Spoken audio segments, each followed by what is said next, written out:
Spolupráce Polska s italským Fiatem se táhla už od 30. let. Poláci na tuto poctu samozřejmě chtěli navázat krátce po válce a v roce 1948 podepsali představitelé ministerstva průmyslu další licenční smlouvu s Italii. Jenže polská strana byla nucena nakonec ideových důvodů od smlouvy ustoupit. O 20 let později, v 60. letech, vyráběla varšavská automobilka FSO vozy Sirena a Varšava. Vozy byly i přes veškeré modernizace značně zastaralé. Sice měli polští inženýři připraveny nové projekty, jenže bylo rozhodnuto o opětovném navázání spolupráce s Italii a byla zakoupena licence k Fiatu 125. Sériová výroba začala v roce 1968.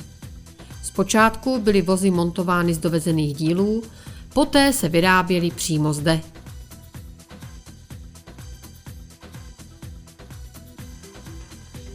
Karoserii vozu s motorem uloženým vpředu projektoval Dante Giacosa, mající na svědomí kultovní 600. Polská verze se lišila od původní například kulatými světlomety. Jednalo se však o podivný hybrid.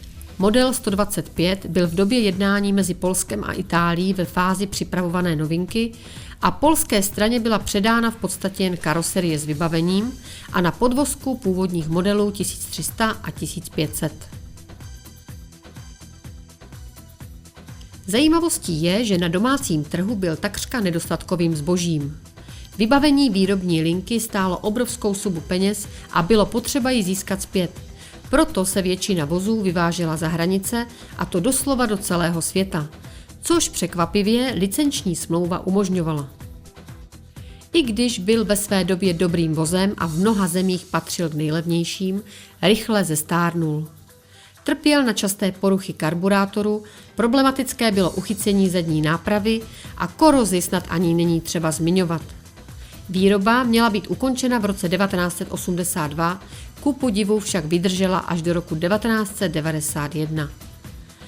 Po vypršení licenční smlouvy byl na trhu pod názvem FSO 125P a je pravdou, že se za výrobu v Polsku styděl i samotný Fiat, který na odstranění svého jména trval.